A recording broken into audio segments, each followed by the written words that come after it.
Good day, my name is Christelle from Frans the Klerk Independent Technical Analysts. John wanted us to look at Multichoice. Now we can see this week, remember it's all weekly graphs, and this week we're not going to use the stochastic indicator, but the Williams percentage R indicator. And that indicator highlights oversold situation of the share when it is trading below the minus 90, minus 100 levels. And when the instrument is trading there above a minus 20, we talk about it being overbought. And we know overbought means the probability of the instrument to retrace is more likely, and oversold means the probability of the instrument to bounce to higher levels is more likely. But what is interesting about the Williams percentage R indicator is that it's got a minus 50 line, and minus 50 line that highlights should that level change into a support coming from oversold levels, we assume that the momentum to the top can escalate. Again, once that instrument comes from overbought levels and it starts to change this minus 50 level into a resistance, we assume that the momentum to the bottom can escalate. Now, Multichoice, John, is caught within this descending channel. And a descending channel is actually a positive formation. And the optimism around the descending channel will only be confirmed once that upper band changes into a support. And that is waiting there around 116.95. Obviously below this tweezer bottom, where two consecutive candles have found support, below this level of 101 Rand 59, we can assume that the optimism is off the table and that the momentum to the bottom can continue.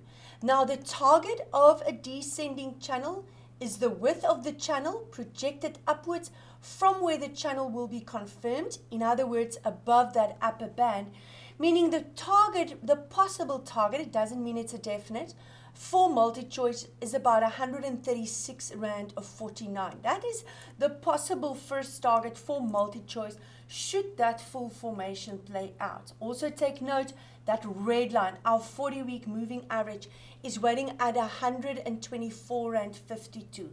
Above that level, the long-term sentiment towards Multichoice will change to positive again. Neville wanted us to look at Goldfields. Now, many, if not all, of our gold shares on our exchange have head and shoulder formations on them. And I want to draw them for you, Neville. I've got a left shoulder, this massive head, and it should touch the neckline. First a right shoulder, second right shoulder, third right shoulder. In fact, there is another small head and shoulder formation within this massive head and shoulder formation.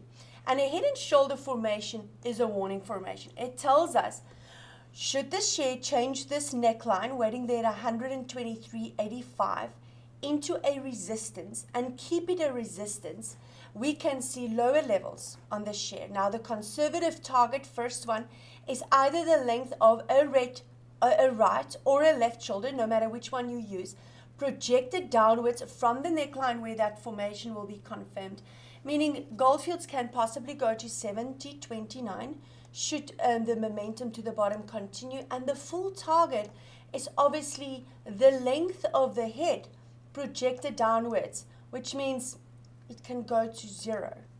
So at the moment, when will the warning or when will the negativity around this head and shoulder formation become off the table or obsolete? Only when the share starts to consolidate above the highest shoulder. And this is my right shoulder, and that is waiting at 176 Rand 52.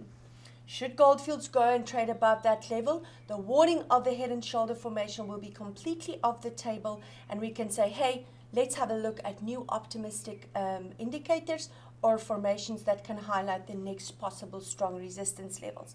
Now, Goldfields and all of the gold shares is oversold at the moment.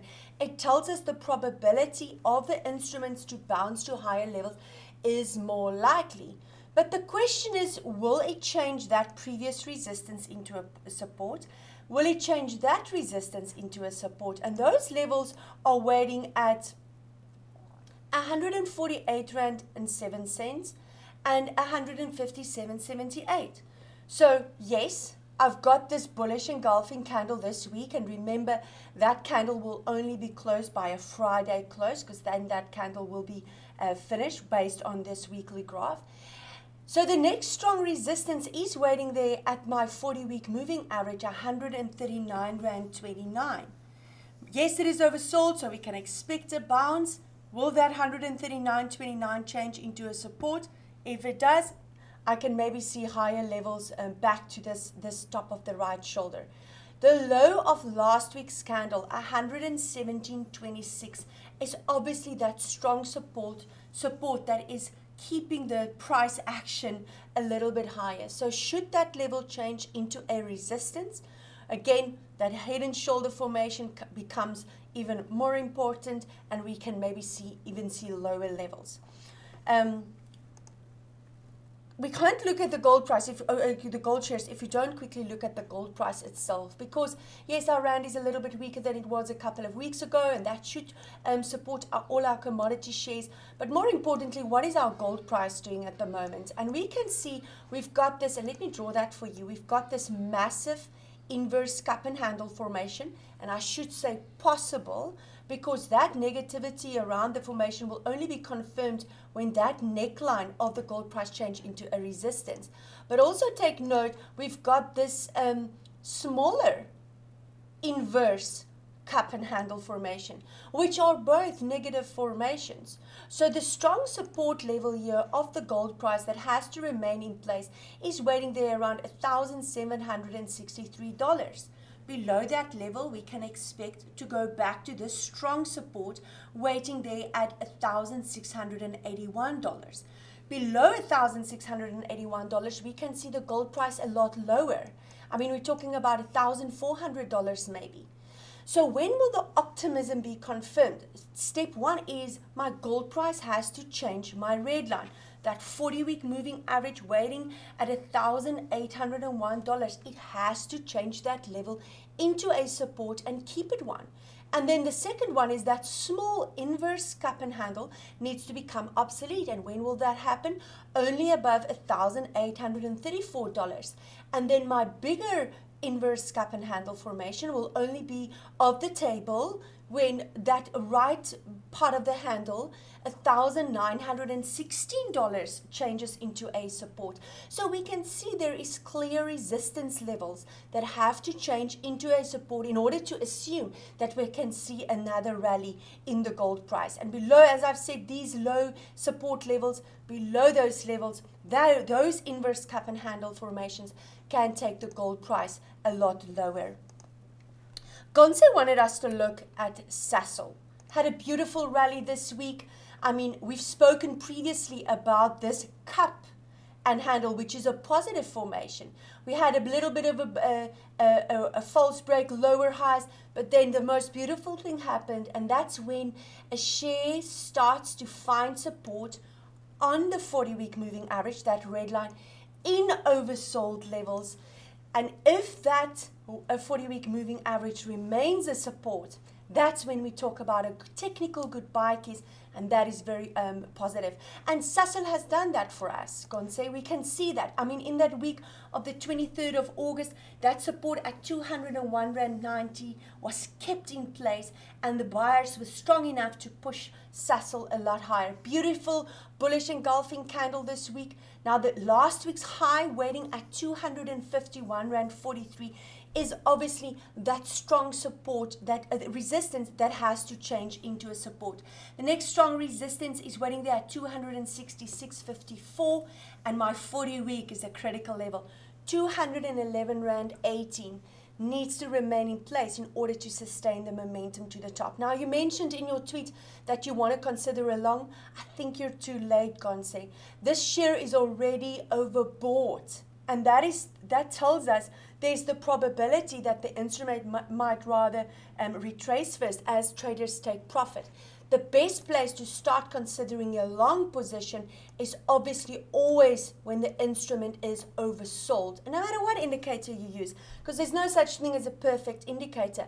But whether you use a MACD, Williams percentage, or RSI, stochastic, make sure when you consider long positions, they are always in oversold territory.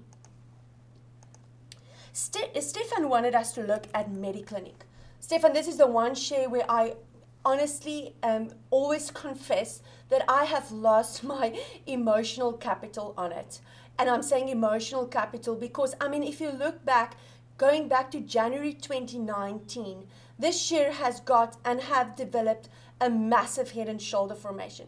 Got a left shoulder, massive head, and multiple right shoulders. And I mean, this negativity will only be wiped off the table when Medi Clinic starts to consolidate above 65 Rand. And every time it gets there, it's a strong resistance and it just pulls back. And look how it's been flirting, consolidating, indecision amongst this 40-week moving average. And that is waiting at 60 Rand 62. Above it, yes, my long-term sentiment changes to positive. But again, as soon as it consolidates below it, the long-term sentiment becomes negative. Now, that strong critical neckline of that possible head and shoulder formation is waiting at 52 Rand 50. Below that level, the negativity will be confirmed on Medi Clinic. But what I want to highlight there, of talking about my emotional capital here, is the fact that this share is actually just in a long consolidation phase. And maybe I should highlight the top of these shoulders as well, to show you that unless you maybe want to trade in this band, unless the share starts to really consolidate and trend towards a side, whether it's up or down, I think this share might frustrate investors. It definitely frustrated me, and it's still frustrating me because I've got them. But 40-week moving average is critical. Above 65, obviously beautiful. Below 52, 50, the negativity will be confirmed. But I wanted to see a breakout on Medi Clinic. I wanted to say, like almost, to go to a side and show us a breakout either up or down so that we can make better decisions on Medi Clinic at this stage.